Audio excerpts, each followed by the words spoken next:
Ananda Hasan ini siswa kelas 7 SMP Al-Irsyad Surabaya. Kita simak bersama tilawah Ananda Hasan Mustaqbal. Assalamualaikum warahmatullahi wabarakatuh. A'udzu billahi minasy syaithanir rajim. Bismillahirrahmanirrahim.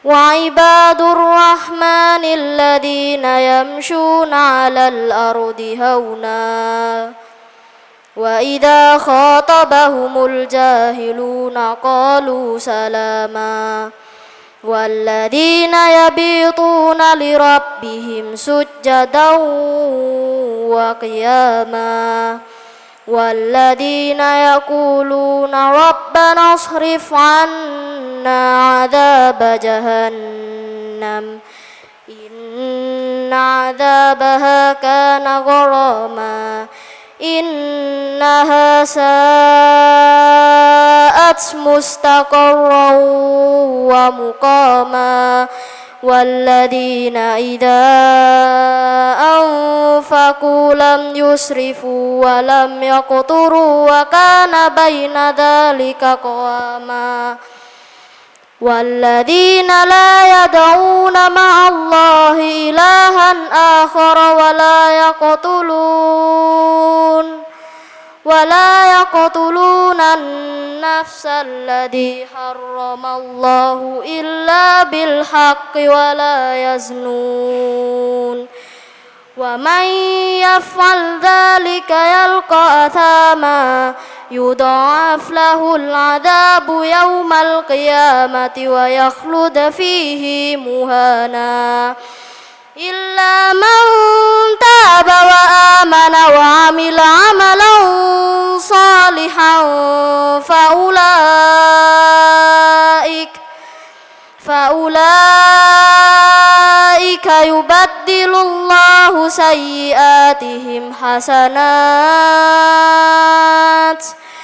wa kana Allahu ghafurar rahima wa man taba wa 'amila salihan fa innahu yatubu ilallahi mataba walladzina la yashhaduna az-zura wa idza marru bil-lagwi marru kirama walladzina idza dzukkiru bi ayati rabbihim lam yakhirru 'alaiha summan wa umyana walladzina yaquluna rabbana hab lana min azwajina wa dhurriyyatina qurrata a'yun waj'alna lil muttaqina imama. Shadaqallahul azim. Wassalamualaikum warahmatullahi wabarakatuh.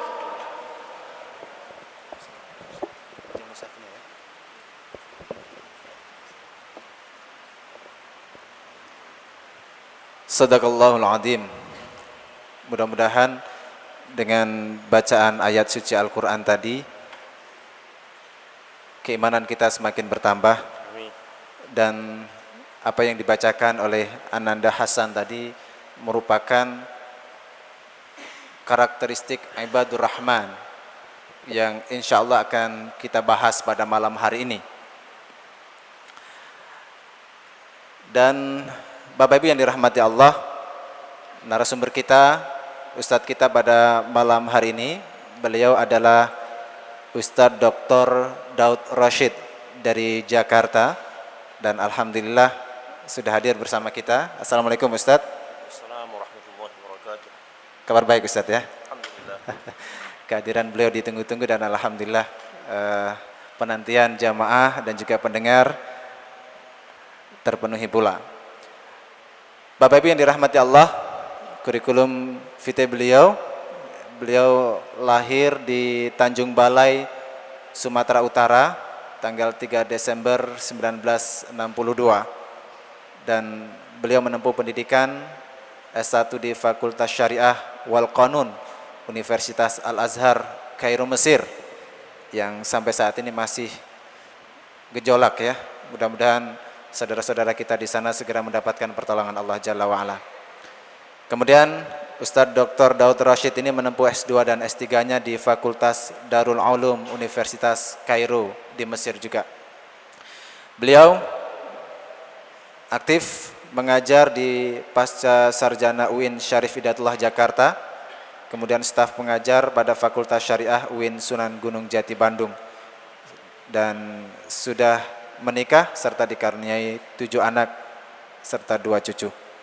Moto hidup beliau mempersatukan umat. Mudah-mudahan ini senantiasa menjadi landasan dakwah beliau ya. Hadirin Bapak Ibu yang dirahmati Allah, mitra muslim dimanapun Anda berada, malam ini kita akan membahas tentang mengenal karakteristik ibadur rahman. Mungkin banyak di antara kita yang mengklaim dirinya adalah orang mukmin atau mengklaim dirinya sebagai ibadur rahman. Kita pun mungkin ada sebagian kita yang merasa seperti itu. Mudah-mudahan kita benar-benar menjadi ibadur rahman.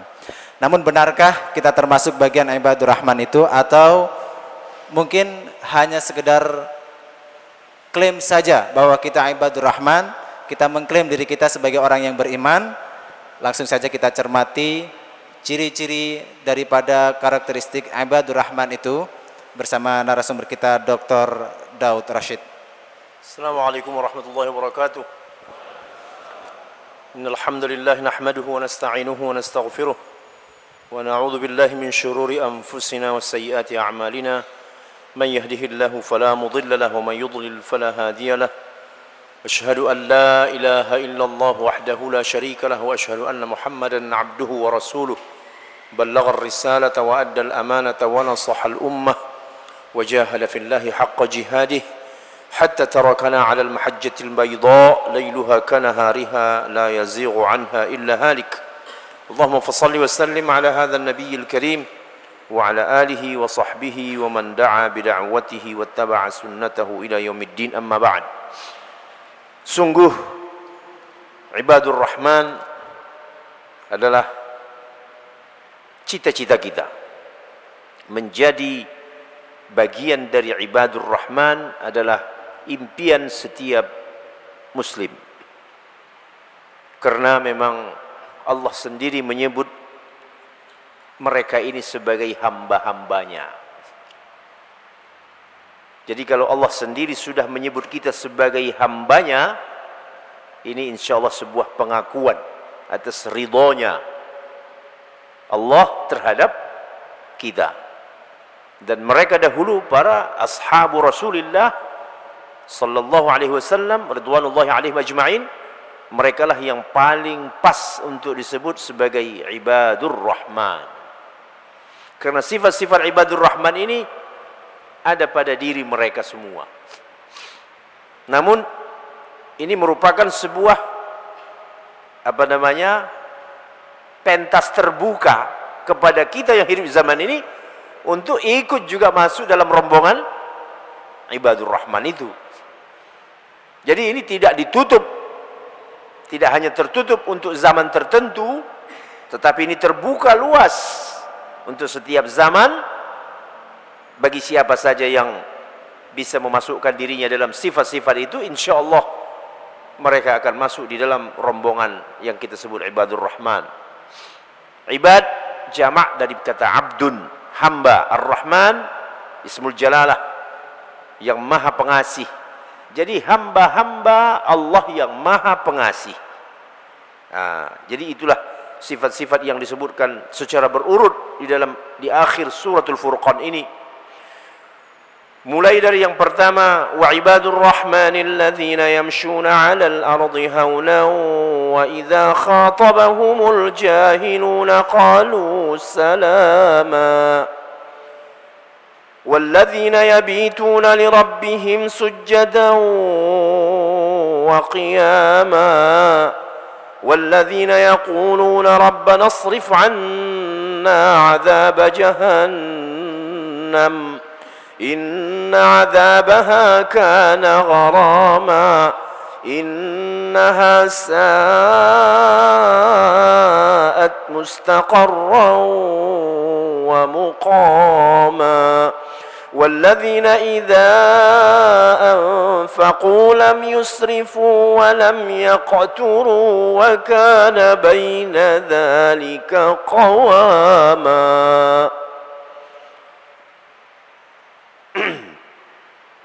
Jadi ibadur rahman adalah hamba-hamba Allah yang maha pengasih. Maksudnya adalah al-mu'minun, orang-orang beriman. Memang sifat-sifat al-mu'minun tersebar dalam sejumlah ayat, bahkan ada khusus namanya surah apa? Al-Mu'minun. Terpencar-pencar dalam berbagai ayat sifat-sifat al-mu'minun itu. Namun di sini juga bagian daripada sifat-sifat itu Allah sebutkan dalam sebuah judul yang disebut Ibadur Rahman. Pertama sekali yang kita lihat tadi dari ayat itu sifat rendah hati, bukan rendah diri. Memang dalam bahasa kita ada dua istilah yang harus kita bedakan. Rendah hati sama rendah diri.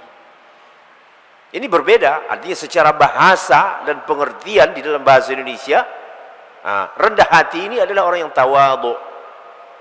Tetapi rendah diri, bagaimana? Orang yang menghinakan dirinya. Orang mukmin tidak boleh menghinakan dirinya. Orang yang tidak punya optimisme, itulah orang-orang yang rendah diri. Apalagi di hadapan siapa? Orang kafir. Di hadapan orang kafir, al-mu'minun mesti menunjukkan apanya? Izzahnya, kemuliaannya.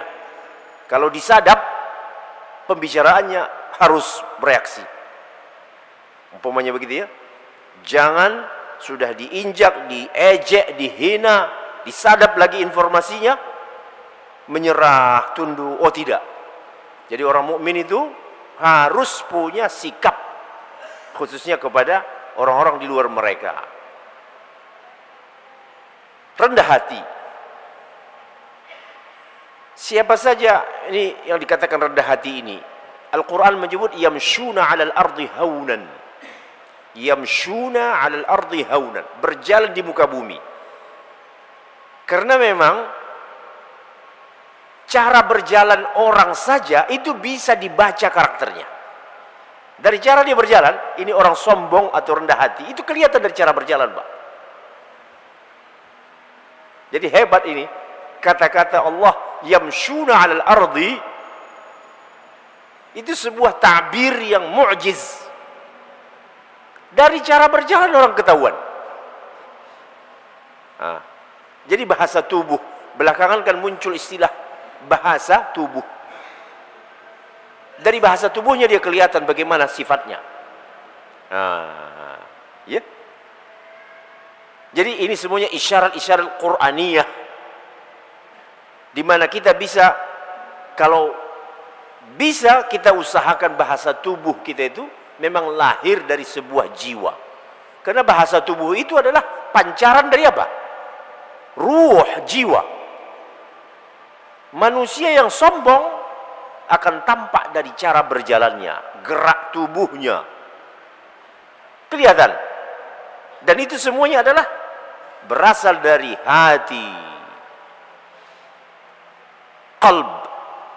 Qalbul mu'min, qalbul mutawadhi'.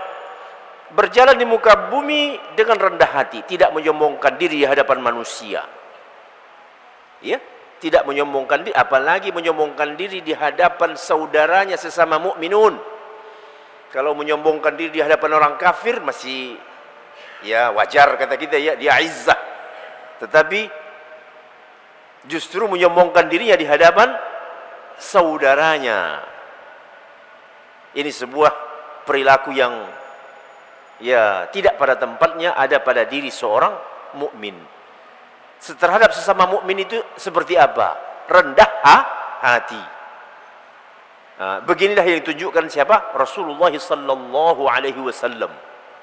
Rasul itu terhadap sesama mukminun mutawadhi', tetapi terhadap orang di luar mereka qattal. artinya garang, berani. Ya. Ini salah satu sifat yang sering disebut bahwa Nabi itu terhadap sesama mukminun mutawadhi'un, tetapi di luar mereka qattal. Apa arti qattal itu, Pak? Ya, kalau kita terjemahkan secara letterlik agak ngeri kita. Tetapi kita terjemahkan sajalah, Pak, tegas. Ya. Tegas. Sebagaimana dalam Al-Qur'an, adzillatin 'alal mu'minin, a'izzatin 'alal kafirin. Jadi sifat ini jangan dibalik. Terhadap orang mukmin galak. Ya. Tidak bersahabat. Tetapi bahkan kadang-kadang terhadap orang di luar mereka, dia menundukkan dirinya. Na'udzubillah min dzalik. Bisa memahami perilaku orang kafir, tetapi tidak bisa memahami perilaku saudaranya. Terhadap sesama mukmin kita harus punya tafsir sekian banyak takwil terhadap orang-orang mukmin. Kenapa dia begini? Oh, mungkin dia begini. Oh, mungkin dia begini. Yufassar ahsana tafsir. Ditafsirkan dengan tafsir yang paling baik.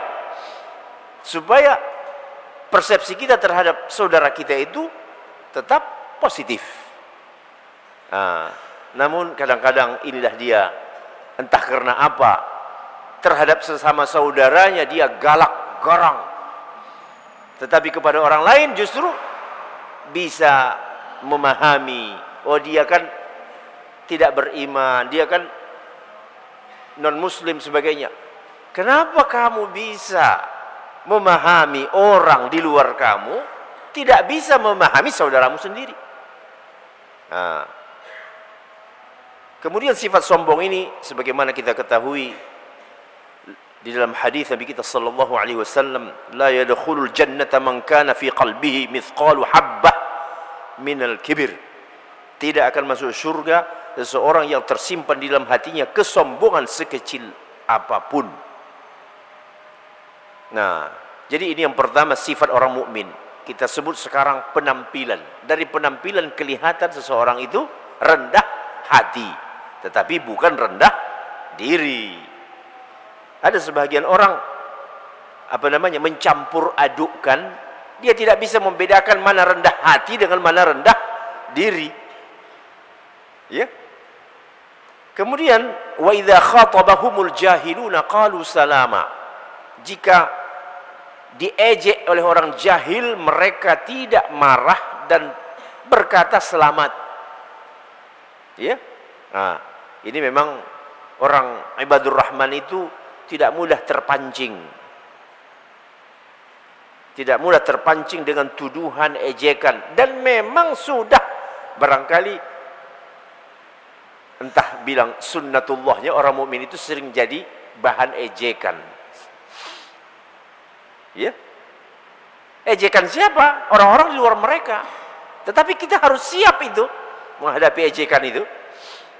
Namun jangan pula tindakan kita membenarkan ejekan itu. Ya. Diejek kita, katakan saja terbelakang. Ya, mundur. Orang sudah maju ke sana, ke depan, kita masih jalan di tempat. Oh, jangan kita benarkan. Jangan kita katakan, oh orang mukmin memang sabar, karena memang sudah begitulah, suka diejek. Tidak berarti begitu ini ya. Jangan disalahpahami. Bahwa orang mukmin sering menjadi bahan ejekan itu benar. Karena memang kebencian itu datang dari orang luar mereka terhadap orang mukmin gara-gara mereka beriman. Wa ma naqamu minhum illa ayyuminu billahil azizil hamid. Mereka tidak benci kepada orang mukmin kecuali hanya disebabkan gara-gara mereka beriman. Kalau tak beriman sama seperti orang kafir itu, oh senang mereka. Nah, namun di dalam keseharian kita tidak boleh juga membenarkan tuduhan orang terhadap kita, mungkin karena kelemahan pada diri kita. Saya baru-baru ini, masih barulah kembali dari ya perjalanan dakwah saja di Australia. Tapi hanya dalam satu kota saja sih, kota Sydney, di mana orang-orang kita banyak di sana. Ya image. Nah, ini soal image Pak ya. Image untuk sebahagian saudara-saudara kita yang muslim di sana memang kurang baik. Kekerasan dalam arti kata apa? Kriminal. Nah, jadi muncul image terhadap orang muslim itu, ya siap apa saja perbuatan kriminal, tembak menembak, bunuh membunuh, drug, itu banyak yang ketangkap. Iya, ada etnis tertentu, saya tidak sebutlah. Muslim, iya. Yang mereka dulu datang dari negerinya ketika negeri itu berkecamuk perang. Jadi imigran, termasuk salah satunya ke imigran kemana? Ya ke Australia. Nah, jadi kebetulan mereka ini dan cucu, anak-anak cucunya banyak yang ya terlibat dalam berbagai tindakan kriminal, pembunuhan, tembak menembak sesama dia. Nah, lalu kata orang itu pasti orang Muslim.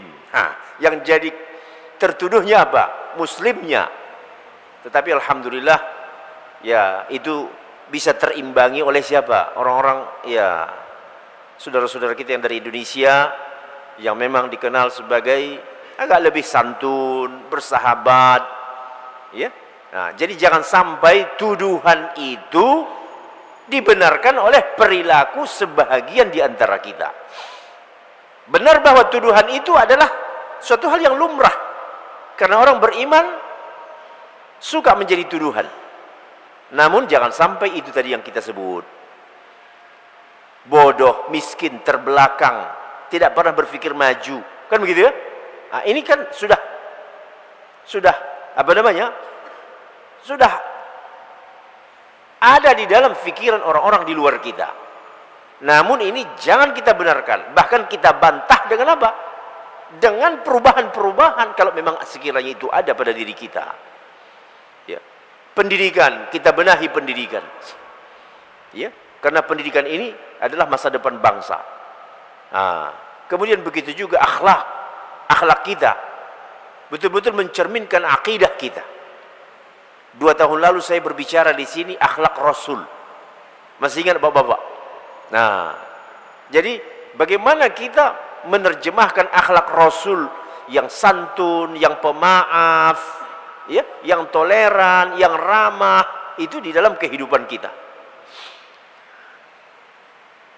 Kemudian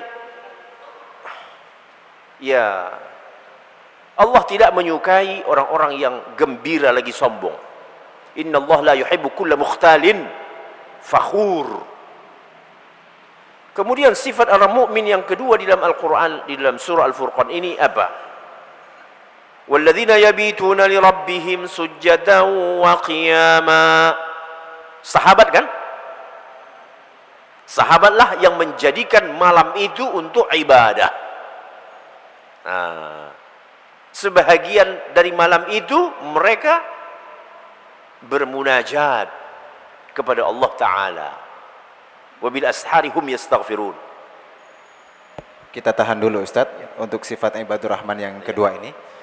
Menarik berbicara tentang sifat yang kedua ini, bahwa di antara sifat ibadur rahman adalah mereka yang senantiasa mendirikan qiyamul lail serta berusaha mendirikannya. Kita tahan sejenak untuk mendengarkan adzan isya untuk wilayah Surabaya dan sekitarnya, dan setelah itu nanti kita akan lanjut kembali membahas tentang karakteristik sifat ibadur rahman bersama Dr. Daud Rashid.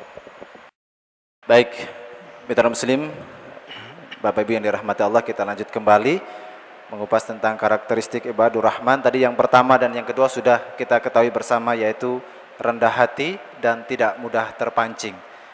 Disebutkan ini adalah pentas terbuka, jadi harus berlomba-lomba dan butuh mujahadah, perjuangan untuk mendapatkan karakteristik ibadur rahman tersebut. Baik, selanjutnya adalah sifat yang ketiga. Sifat ibadur rahman yang ketiga ini adalah senantiasa menjaga qiyamul lail, salat malam. Seperti apa sifat yang ketiga ini kita simak bersama Dr. Daud Rashid. Silakan Ustaz.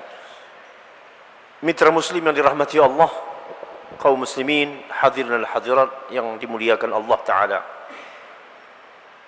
Tahajud di malam hari ini adalah sifat al-mu'minun, wabil khusus para ashabu Rasulillah. Kanu qalilan minal laili ma yahja'un. Siapa mereka itu? Sahabat. Ya. Malam itu sedikit mereka tidur. Banyaknya waktu mereka apa? Berdiri di hadapan Allah. Wabil ashari hum yastaghfirun.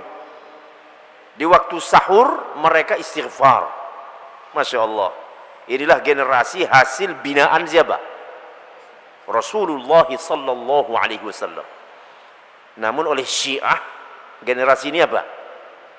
Dicap murtad. Yang murtad sebenarnya siapa?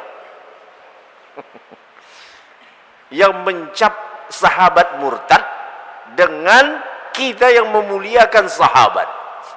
Allah saja memuliakan siapa? Sahabat.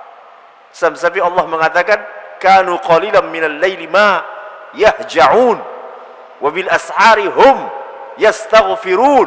Siapa? Ashabu Rasulillah. Jadi dari situ saja sudah terbantahkan faham-faham yang menyesatkan manusia. Dan mereka yang melalui malam-malam hari dengan bersujud dan berdiri. Kalau kita periksa penyebutan sujjadan wa qiyama, itu ada rahasianya. Karena yang dua ini mereka lama. Sujudnya lama, berdirinya lama. Karena itulah yang mereka warisi dari Rasulullah. Bagaimana dikatakan Rasulullah, hatta yatawarram qadamahu, sampai kakinya bengkak. Kenapa? Karena saking lamanya berdiri. Masya Allah. Inilah yang mereka contoh dari Nabiul Islam sallallahu alaihi wasallam. Ya, begitu juga dengan sujud. Alhamdulillah kita juga kaum muslimin juga mencontoh ini. Cuma nggak kuat berdiri itu saja. Ya. Setelah tahajudnya, ya alhamdulillah katanya saya 11 rakaat. Apa yang dibaca? Ya qul ya ayyuhal kafirun, qul huwallahu ahad, alam nashrah, idza jaa nasrullahi wal fath. Tapi lumayanlah. Kan begitu ya? Pelan-pelan. Oleh karenanya sebahagian ulama mengatakan boleh membawa mushaf untuk dibaca di dalam tahajud. Ya, boleh. Karena memang kita sadar bahwa kita ini orang-orang yang jauh dari hifdzul Quran. Kalau sahabat dahulu, Al-Quran diturunkan pada masa mereka hidup.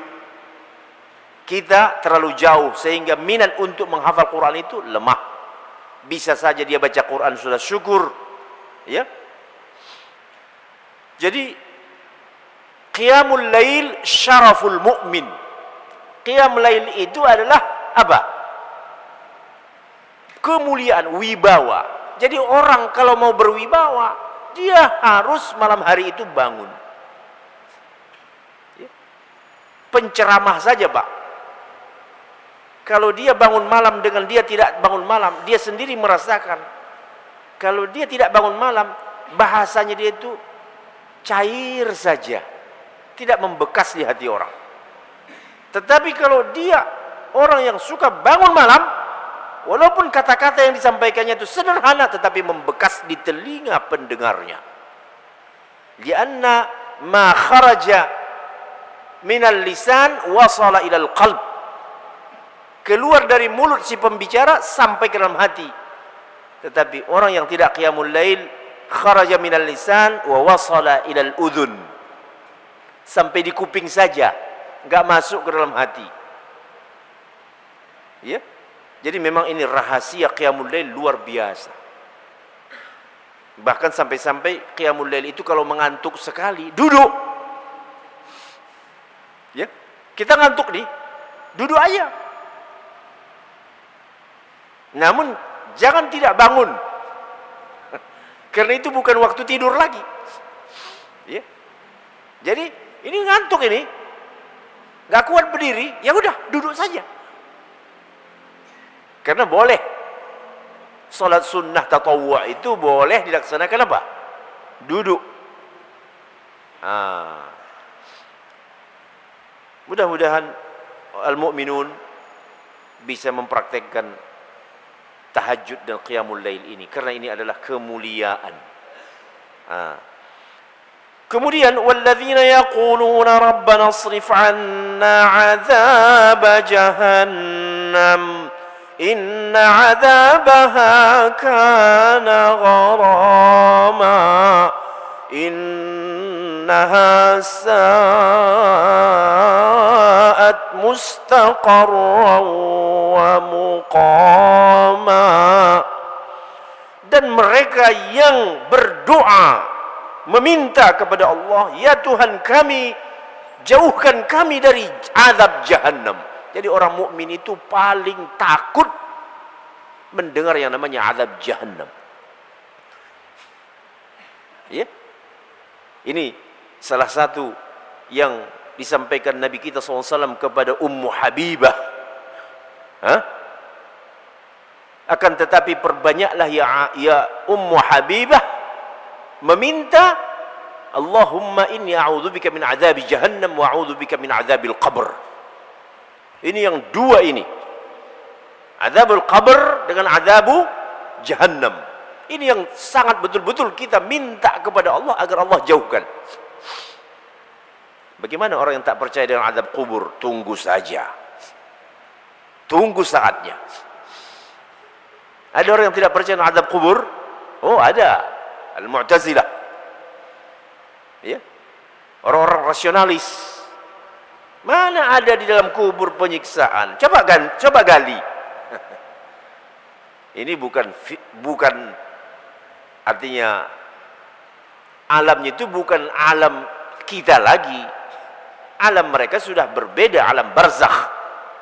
Tetapi ketika berita tentang penyiksaan itu datang dari Rasulullah sallallahu alaihi wasallam, maka kita benarkan.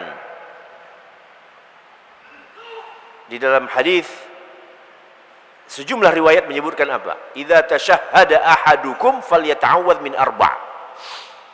Apabila kamu bertasyahud, yang dimaksud di sini adalah at-tasyahhudul akhir. Falyata'awwadz min arba'.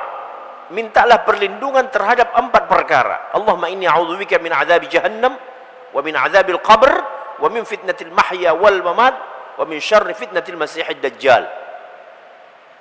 Aku berlindung kepadamu ya Allah dari azab jahannam. Ini nomor 1. Pembakar luar biasa. Ya. Sering dengan azab jahannam bagaimana? Satu bara ditaruh di kaki seseorang, otaknya mendidih di kepala. Bisa Bapak membayangkan itu? Berapa megawatt itu? Neraka. Tidak bisa dihitung. Ditaruh satu bara neraka di kakinya, otaknya mendidih di kepala. Innalillahi wa inna ilaihi raji'un. Jadi wajarlah kita diajari Nabi setiap salat fardu meminta agar dijauhkan Allah dari apa? Azab jahannam. Jadi ciri ibadur rahman itu sangat takut dengan azab jahannam. Tentu konsekuensinya ada. Orang yang takut sama azab jahannam, apa konsekuensinya? Menjauhi perbuatan yang bisa menjerumuskan dia ke dalam jahannam itu. Kok di zaman kita ini nampaknya orang-orang sudah berani neraka, Pak ya? Betul enggak? Kita tonton saja itu media, televisi, kita dengar berita, kita baca koran. Kesan Bapak yang timbul apa? Manusia sekarang tidak ada lagi yang takut sama apa? Tidak ada yang takut sama neraka. Ya, terang-terangan, mujaharah, ya, terang-terangan. Bukan dia tidak tahu perbuatan itu haram, dia tahu. Rasanya tak mungkinlah dia tidak tahu. Tetapi dengan terang-terangan dia melakukan, mereka-mereka ini melakukan seperti itu. Ya, kasus-kasus korupsi. Ya. Nah, ini sedikit kita masuk menyinggung dunia perpolitikan kita. Ya. Apa mereka tidak tahu itu perbuatan dosa? Tidak mungkin. Seawam-awam orang muslim pasti tahu yang namanya korupsi itu perbuatan haram. Tetapi apa? Tidak takut sama neraka.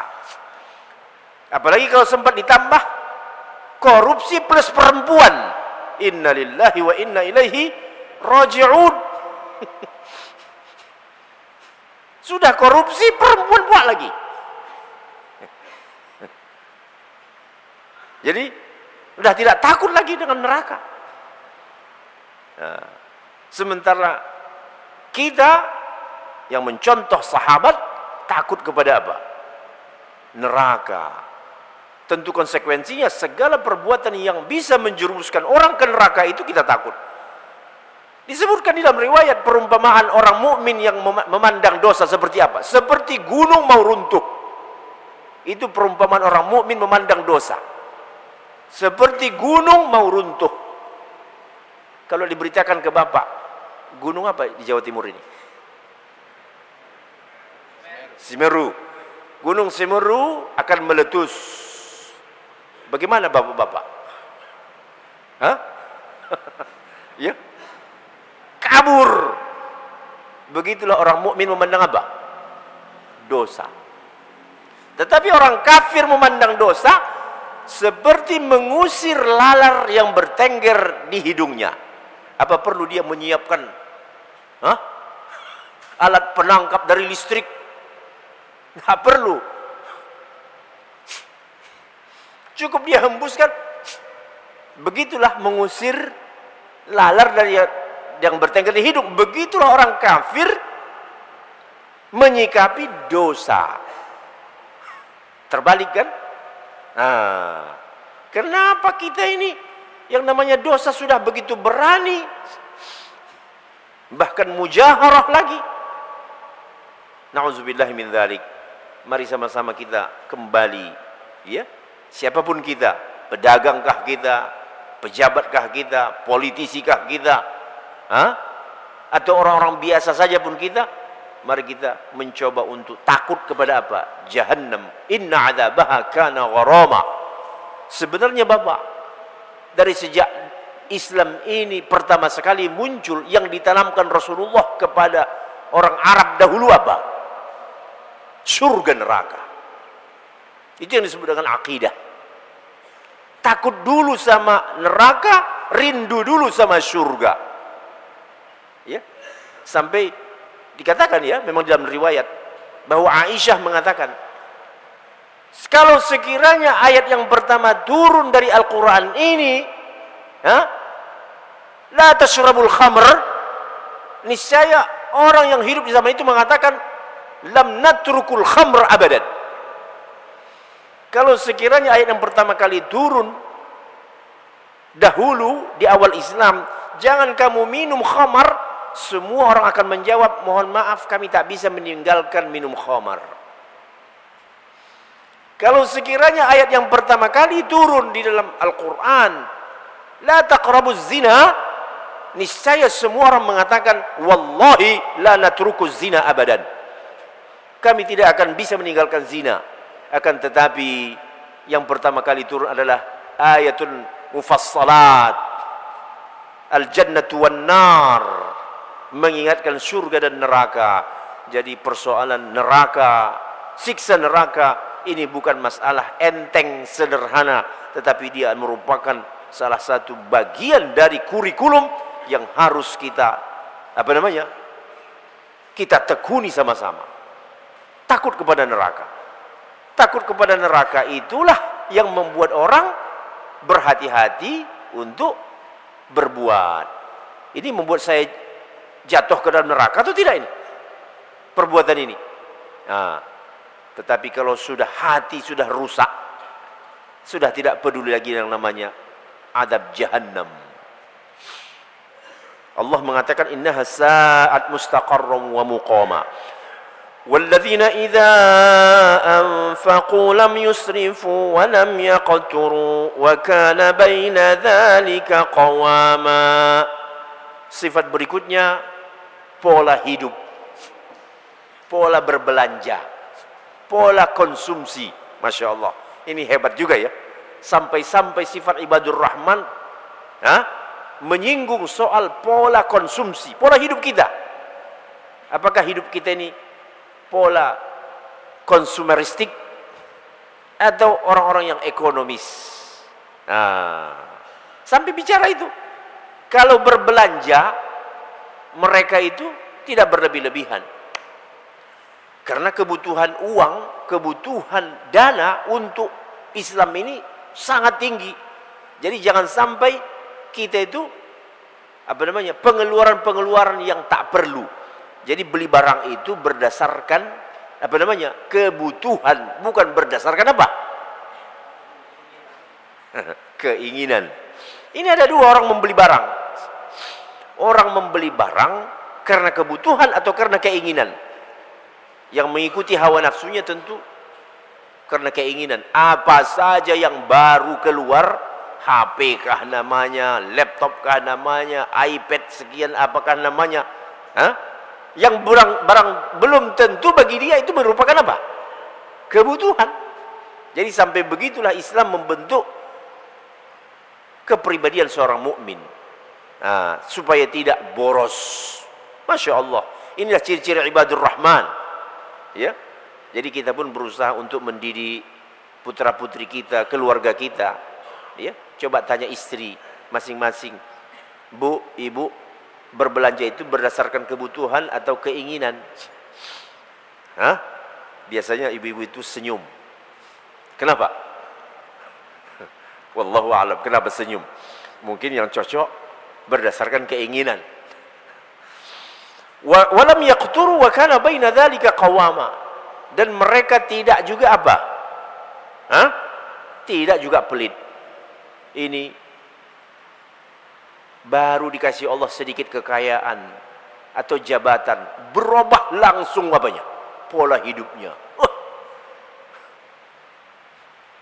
Kalau tadi uang itu hasil usahanya masih mending. Ini uang rakyat pula. Astaghfirullahalazim. Jadi beginilah mental-mental. Kalau jadi pemimpin tidak bakal merubah nasib rakyatnya. Ya, menghambur-hamburkan uang negara. Kalau dihitung Pak, uang negeri ini yang hilang tidak bermanfaat, udah dah, nggak bisa tidur kita memikirkannya. Ya. Pilkada saja menghabiskan uang berapa? Sampai kepada T, kalau sempat berulang putaran kedua itu bisa triliun. Bagaimana kalau sempat uang triliun itu ada dalam sebuah program pemberantasan kemiskinan kah namanya, kesehatan kah namanya? Luar biasa tidak? Nah, inilah mental, ya, mental konsumeristik. Beli, belanja. Nah, membuat ulang tahun anaknya di tempat mewah. Waduh, innalillahi raji'un. Mentang-mentang punya jabatan, membuat ulang tahun anaknya saja di tempat yang mewah untuk menunjukkan apa? Wallahu a'lam. والذين لا يدعون مع الله إلها آخر ولا يقتلون النفس التي حرم الله إلا بالحق ولا يزنون ومن يفعل ذلك يلقى أثاما يضاعف له العذاب يوم القيامة ويخلد فيه مهانا.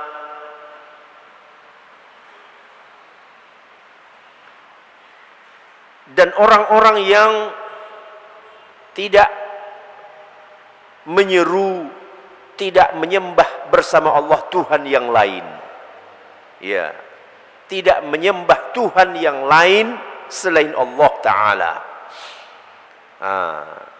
Jadi bebas dari perbuatan syirik dan sekutu-sekutunya. Ya, perbuatan syirik yang biasa, yang populer diketahui orang, kita sama-sama sudah maklum lah. Ya, perdukunan, sihir, mistik, klinik. Tetapi ada juga syirik-syirik yang lain. Syirik ideologi. Ya, syirik ideologi, memberikan kepada akal kekuasaan, otoritas, mengalahkan apa yang Allah sudah tetapkan. Ini syirik. Syirik fil hukum.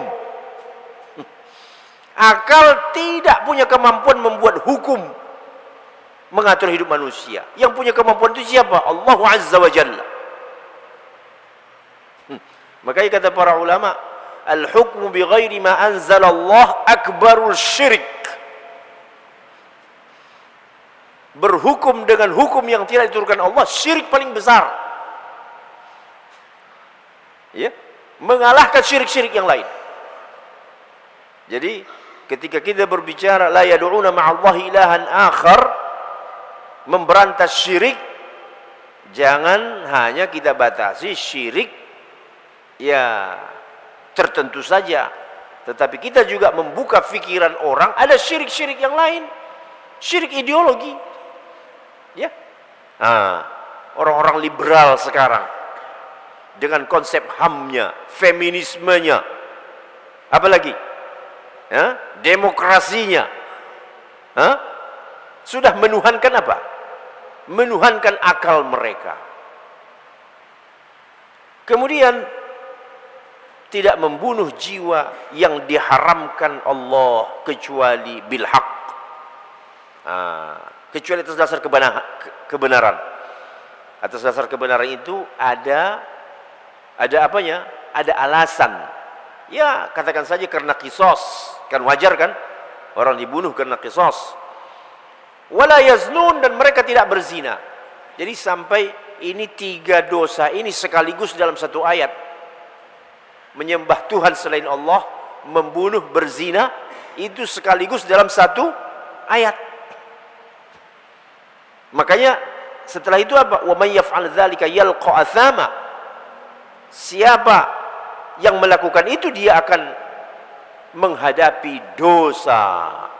Yudha'af lahul adzab, dilipat gandakan untuk dia azab di yaumul qiyamah, dan kekal di dalamnya dalam keadaan terhina, muhana. Jadi mensekutukan Allah. Ya, sekularisme dalam bahasa sekarang. Dalam bahasa modern ini sekularisme. Sekularisme adalah syirik dalam bentuk ideologi. Memisahkan agama dengan negara. Kita di Jakarta itu ada pengajian politik Islam 2 minggu sekali di Masjid Al-Azhar. Ya, membaca kitab Al-Ahkamus Sultaniyah. Kebetulan saya sebagai guru tetapnya. Al-Ahkamus Sultaniyah. Karangan siapa? Al-Mawardi. Ia memberikan pencerahan kepada umat, berpolitik yang benar itu seperti apa, menjadi pejabat yang benar itu seperti apa. Nah, karena ini banyak yang sudah hilang. Hilang kenapa? Mungkin saja gara-gara perilaku orang yang sedang memegang jabatan. Diharapkan sebagai contoh, tetapi ternyata bukan menjadi contoh. Ya, jadi untuk mengimbangi itulah kita menganggap perlu ini kembali menyegarkan pengkajian politik Islam. Dan tidak ada, artinya perasaan sungkan menyebut politik Islam itu, tidak ada rasa sungkan. Politik bagian daripada kehidupan manusia yang harus diatur oleh apa? Syariat. Berpolitik harus menurut syariat. Bagaimana berpolitik menurut syariat? Itulah yang dipaparkan oleh Al-Mawardi. Ya, kitab Al-Mawardi ini luar biasa, sampai di barat pun itu diagung-agungkan, jadi rujukan. Luar biasa ya. karangan seorang ulama Islam 5 abad yang silam lebih, sekarang di barat jadi literatur penting. Hebat karya para ulama kita. Nah, jadi sekularisme ini adalah syirik ideologi modern yang memisahkan antara apa? Agama dengan negara. Al-Mawardi mengatakan seorang imam diangkat lihirasatid din wa siyasatid dunya. Seorang imam itu wajib diangkat untuk menjaga din dan politik dan memanage dunia. Jadi kalau ada orang rajin ke masjid, benci sama politik, belajar lagi lah. Pengetahuanmu tidak komplit. Ya. Al-imamah, kata Al-Mawardi, ya, tunsabu lihirasatid din wa siyasatid dunia. Dan itu dari sejak zaman Rasulullah sallallahu alaihi wasallam. Ini kan dirusak oleh perilaku sebahagian. Saya mengatakan sebahagian. Tidak menjadi contoh. Ya, sehingga disebut Indonesia di luar negeri kesannya apa? Paling korup. Padahal negeri muslim paling korup. Pergi kita melihat negara Eropa, bersih, tingkat korupsi mendekati 0%. Kenapa begitu? Ini kan bisa jadi fitnah ya. Ini bisa jadi fitnah itu. Ini bisa dibalikkan orang. Itulah negara muslim. Ya, penuh dengan korupsi. Kalau begitu tidak usah pakai Islam. Nauzubillah min dzalik. Itu yang ingin mereka. Makanya tadi kita sebut apa? Tuduhan-tuduhan itu jangan sampai dibenarkan oleh apa? Sikap sebahagian kita. Orang menuduh kalau pemimpin muslim itu umpamanya suka korupsi. Jangan kamu benarkan tuduhan itu dengan perilakumu.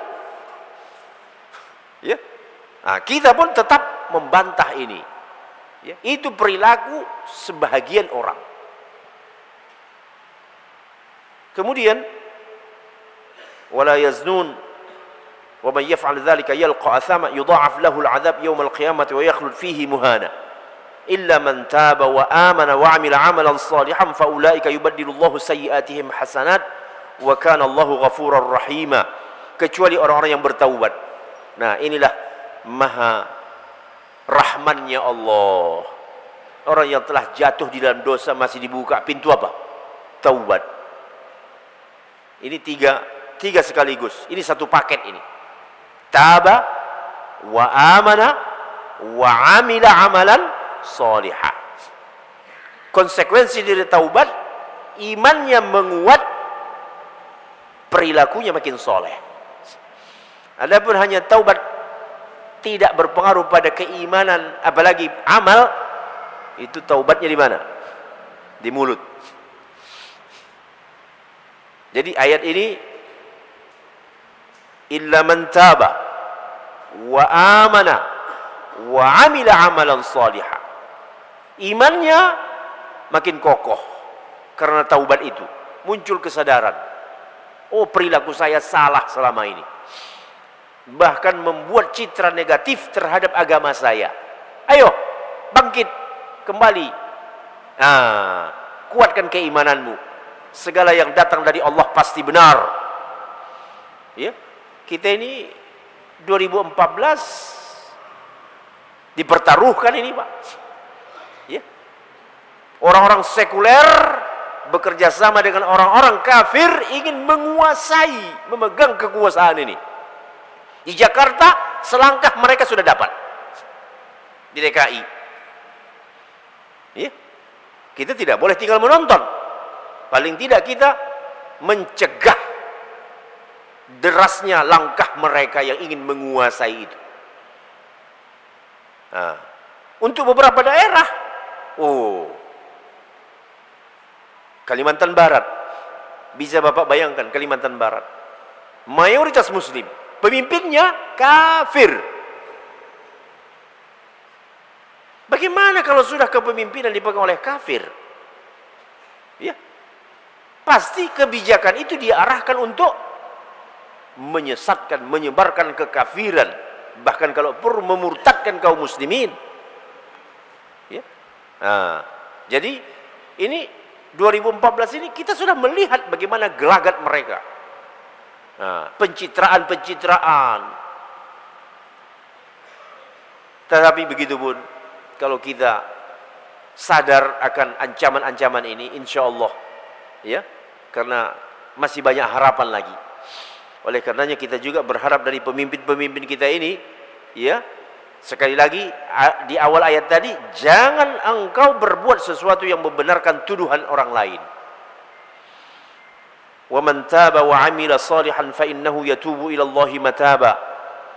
Walladzina la yashhaduna az-zura wa idza marru bil lagwi marru kirama. Masyaallah, sifat ibadur rahman yang berikutnya, mereka yang tidak bersaksi palsu. Nah, ini masalah pengadilan, Pak. Yang dibicarakan ibadur rahman ternyata sampai dampaknya kemana? Ke pengadilan. Kalau bersaksi, masalah kesaksian ini masalah pengadilan kan? Nah, kalau di pengadilan saksi harus saksi yang benar. Inilah luar biasanya. Teringat kita kasus Ali bin Abi Thalib dengan seorang Yahudi. Ya, sudah pernah dengar ini. Jadi Ali bin Abi Thalib jatuh dira', topi perangnya itu jatuh dari kendaraannya oleh seorang Yahudi, disambar. Lalu Ali datang, mari dira' saya. Kata dia, enggak, ini punya saya. Dasar Yahudi. Dasar apa? Dasar Yahudi. Enggak, ini dira' saya ini topi saya. Kan ada di tangan saya. Ya topi saya lah. Lalu kata Amirul Mukminin, kalau begitu ayo kita ke pengadilan. Ketua Mahkamah Agungnya waktu itu atau Ketua Mahkamah Konstitusinya? Siapa? Ketua Mahkamah Agungnya waktu itu Syuraih. Datang berperkara kepala negara dengan warga minoritas Yahudi. Minoritas. Nah, ini menunjukkan, kita katakan kepada orang-orang non-muslim itu, kalau Islam berkuasa, kalau syariat dijalankan, kamu tidak pernah dirugikan. Jadi kamu tidak usah apa? Kerja keras mau mencari kepemimpinan. Karena hak-hak kamu tetap terpelihara. Ya. Kalau sudah berbicara di Damai Indonesia, kalau soal kepemimpinan saya tidak basa-basi, Pak. Haram memilih pemimpin kafir. Ya, haram. Seharam-haramnya. Ya, karena Al-Qur'an menyebutkan itu dalam sejumlah ayat. La tattakhidul yahuda wan nasara awliya. La tattakhidul kafirina awliya. La yattakhidul mu'minuna al-kafirina awliya min dunil mu'minin. Sejumlah ayat berbicara itu. Jadi kamu tidak usah pusing mau merebut kepemimpinan. Karena kalau syariat berjalan, hak kamu itu semua dipenuhi. Nah, yang terjadi pada masa kekhalifahan Ali bin Abi Thalib, apa?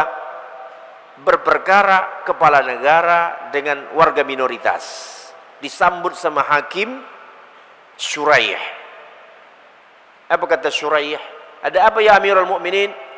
Ini Yahudi jatuh topi saya, diambilnya, kata dia punya dia. Saya minta, dia tidak kasih karena katanya ini punya saya, ada di tangan saya. Coba bayangkan kalau sekiranya Syuraih ini hidup zaman sekarang. Ya? Tak berani dia ngomong kan? Lalu kata Syuraih apa? Kalau begitu Amirul Mukminin, tolong hadirkan 2 saksi untuk menguatkan bahwa Dir' ini punya Amirul Mukminin. Padahal Syuraih yakin Ali jujur. Dia sahabat. Dia yakin bahwa Ali jujur, bahwa itu punyanya Ali. Ya. Tetapi karena apa? Syariat. Jadi artinya kalau syariat berjalan, tidak ada hak orang yang dirugikan. Jangankan hak orang muslim, hak orang kafir pun tidak pernah dirugikan. Karena syariat mengharamkan apa? Az-zulum. Jadi kata Ali apa? Oke, kalau begitu saya menghadirkan 2 saksi saya. Yang pertama yang dihadirkan anaknya Hasan bin Ali, kemudian yang kedua stafnya, pembantunya. Ini kata Syuraih apa?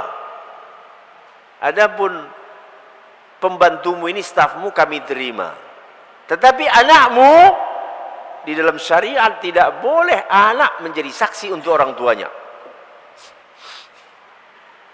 Beraninya hakim berbicara kepada siapa? Presiden.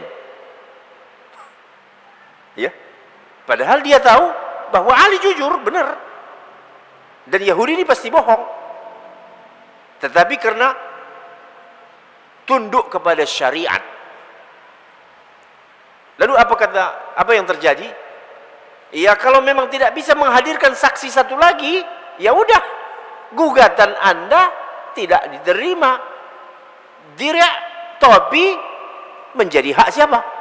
Si Yahudi. Si Yahudi itu jadi bengong. Kok bisa aku yang bohong? Kok bisa aku yang dapat dir'? Hebat sekali ini syariat. Ya, hebat sekali ini syariat. Jadi iklim hukum inilah yang sekarang disebut dengan kaidah law enforcement. Itu dahulu di zaman Khulafaur Rasyidin itulah yang berlaku. Kemudian ada di dalam hukum itu namanya persamaan kedudukan, equality among the law. Itulah yang berlaku dari zaman dahulu ketika syariat Allah berlaku. Jadi bingung sendiri di si Yahudi. Kenapa aku yang bohong? Kok bisa topi ini aku yang menang? Lalu Ali bagaimana? Berbesar hati. Karena yang berjalan syariat. Kan begitu? Berbesar hati. Ya udah. Lalu akhirnya si Yahudi ini pun rupanya tersentuh. Ya, kata dia, aku mengaku betul bahwa dir' ini aku dapat jatuh dari Ali bin Abi Thalib Amirul Mukminin, kepala negara. Ngaku dia belakangan. Jadi kalau begitu, ini ku kembalikan dir' ini dan aku sekarang masuk Islam. Karena rupanya begitulah syariat Islam itu berlaku adil kepada setiap orang. Masya Allah. Kalau sekiranya begini penguasa-penguasa kita ya, ketua pengadilan mahkamah-mahkamah kita, entah mahkamah apalah namanya, wah, ini negeri sudah luar biasa majunya. Betul enggak? Jadi akhirnya bagaimana? Si Yahudi itu masuk Islam, dir' topi dikembalikan kepada Ali bin Abi Thalib. Kata Ali, sudah kuserahkan jadi hadiah kepadamu. Luar biasa.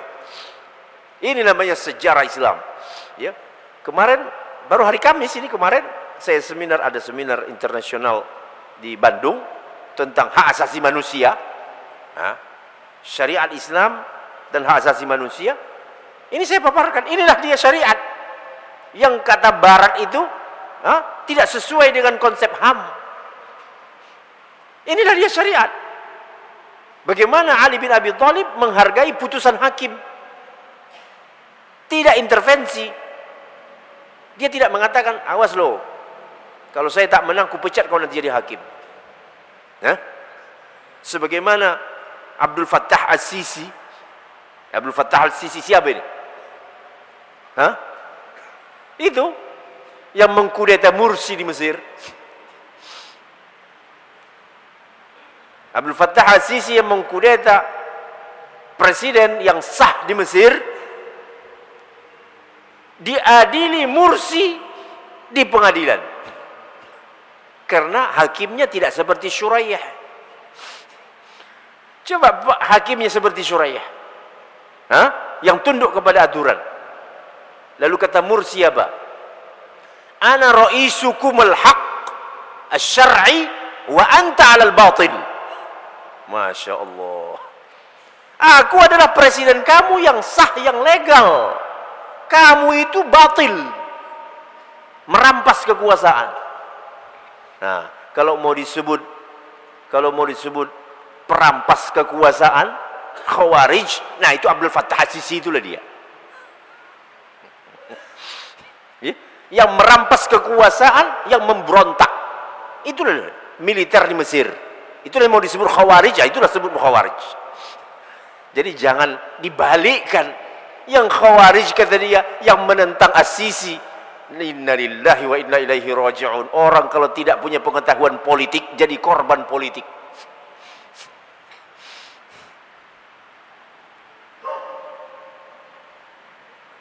Pendengar mitra muslim dimanapun anda berada, walladzina la yashhaduna zur, mereka yang tidak bersaksi palsu, wa idza marru bil lagwi marru kirama, kalau mereka melewati perbuatan-perbuatan yang tak bermanfaat, mereka melintasinya dengan menjaga kehormatan. Artinya apa? Tidak mau terpancing, tidak mau ikut-ikutan. Orang korupsi, ayo ikut-ikutan korupsi. Ya? Nah, orang berbuat dosa, oh kita ikut-ikutan juga berbuat dosa. Tetapi ibadur rahman idza marru bil lagwi marru kirama. Menjaga apa? Menjaga kehormatan.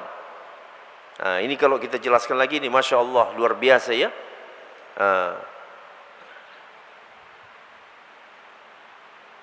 Apa saja ini perbuatan tak bermanfaat. Entertainment, film, sinetron, ini perbuatan tak bermanfaat semua ini. Musik, ya, lagu-lagu yang merayu-rayu, yang cengeng, bacaan yang tak bermanfaat, perkumpulan-perkumpulan yang tak bermanfaat, perlombaan, kompetisi, pertandingan yang tak bermanfaat, sport yang berlebihan. Ada namanya 3S, song, sex, sport. Ini di belakangnya ini Yahudi nih. Makanya kalau sudah ada perlombaan olahraga internasional, olimpiade kah namanya, apapun namanya, termasuk kita jadi korbannya, Pak. Nahan kantuk tiap malam. Bola lari ke sana, kita ke sana. Bola ke sana, kita ke sana. Bangun tahajud tidak bisa. Tetapi menonton bola bisa. Korban apa? Yahudi. Ya, kita yakin ini. Ya. Yahudi ini masuk kemana-mana. 3S ini, song, musik-musik, lagu-lagu, seks, sport. Ini di belakang ini mereka ini. Untuk meracuni otak kaum muslimin. Nah, bukan tak boleh berolahraga, boleh, ya, tetapi tidak usah lebay lah, ya, berlebihan. Ya cukup untuk kebutuhan saja, mengeluarkan keringat. Tetapi kalau sempat miliaran rupiah habis untuk pertandingan olahraga, bagus, dibangunkan sekolah, laboratorium, pinter anak, betul tidak? Membangun stadion puluhan miliar. Untuk apa gunanya? Bangun stadion. Inna lillahi raji'un. Ya. Sementara sekolah ada yang mau runtuh. Jadi memang umat ini betul ya. Inilah gunanya akidah. Akidah itu tidak mengekor, tetapi berpegang kepada prinsip yang dia yakini. Dia tidak mau mengekor orang lain. Orang lain biarin aja. Ya, ini bagi umat lain di barat, oh ini terserah saja dia. Tetapi bagi kita, ada bagi kita prioritas dalam hidup ini. agenda umat yang harus kita jalankan.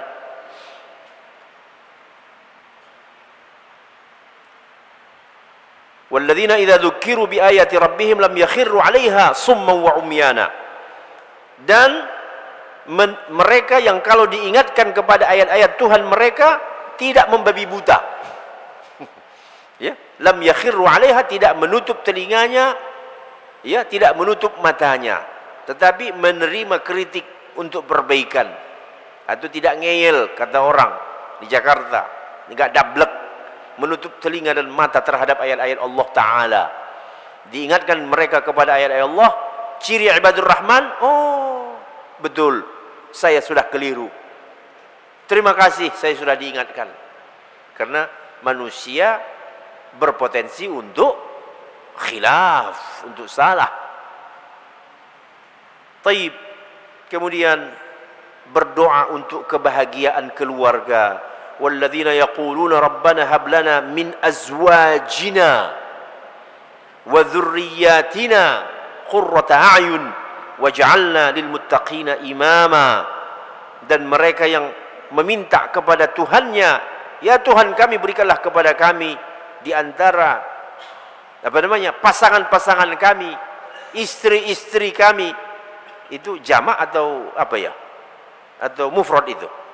Hah? Bagaimana? Bahasanya kira-kira gimana? Diterjemahkan istri-istri atau istri saja? Hah? Oh, istri saja. Merubah bahasa Al-Quran kalau begitu. Ya? Saya tidak berani merubah bahasa Al-Quran. Azwajina, dari istri-istri kami dan keturunan kami, qurratu ayun, penghibur, menyejukkan mata. Apa itu? Anak-anak yang soleh. Jadi perhatian kepada generasi mendatang. Ini sifat siapa nih? Ibadur Rahman. Ujung tombaknya pendidikan. Untuk menyiapkan di generasi mendatang adalah dengan apa? Ta'lim, tarbiyah. Agar pendidikan kita itu memang betul-betul memanusiakan manusia, menjadikan manusia yang beradab, yang berakidah. Dan ini memang terwakili oleh sekolah-sekolah Islam. Ya, sekolah-sekolah Islam inilah yang insya Allah Al-Irsyad umpamanya, Al-Hikmah, Masya Allah. Kalau rata-rata sekolah seperti ini, insya Allah generasi kita berubah, Pak. Ya, generasi depan kita akan berubah. Jadi ayat ibadur Rahman ternyata berbicara sampai kemana-mana. Ya, generasi yang qurratu ayun itu adalah generasi yang soleh. Apakah generasi soleh itu datang mendadak begitu saja? Tidak mungkin. Pasti ada apanya? Tarbiyah wa ta'lim. Ta'lim seperti apa? Bukan ta'lim yang sekuler, yang menjauhkan anak didik dari apa? Dari agama. Ya, sejak dahulu masa siapa? Daud Yusuf. Hati-hati menyebut ya, jangan salah. Daud Yusuf. Nanti salah bapak menyebut, tersebut lagi nama saya. Daud Rashid lagi. Sejak Daud Yusuf, pelajaran agama di sekolah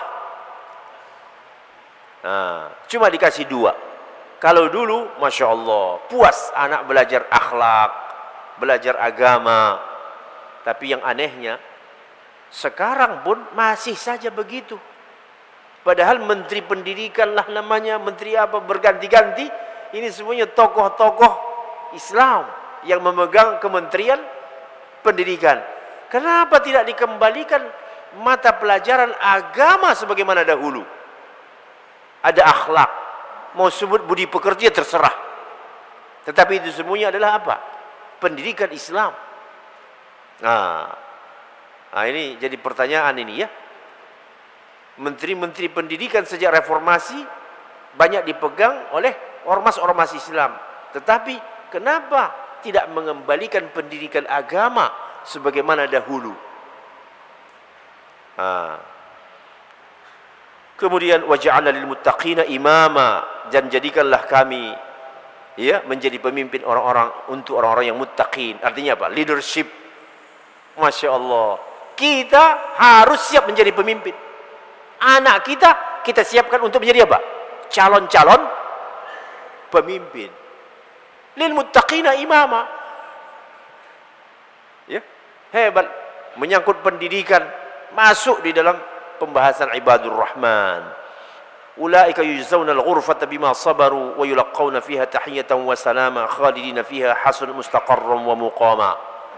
Mereka inilah yang akan diberi tempat tertinggi nanti di dalam surga, dan diberikan penghormatan kepada mereka, kekal di dalamnya.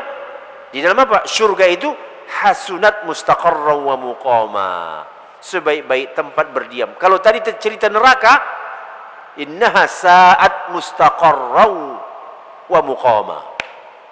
Neraka seburuk-buruk tempat kediaman, tempat kembali, dan itulah yang membuat kita jadi takut. Kemudian surga, tempat segala kenikmatan, itulah yang membuat kita jadi rindu. Mudah-mudahan kita semuanya bisa memenuhi sifat-sifat ibadur rahman. Aqulu qawli hadza wa astaghfirullah. Mudah-mudahan tidak ada lagi pertanyaan. Wassalamualaikum warahmatullahi wabarakatuh.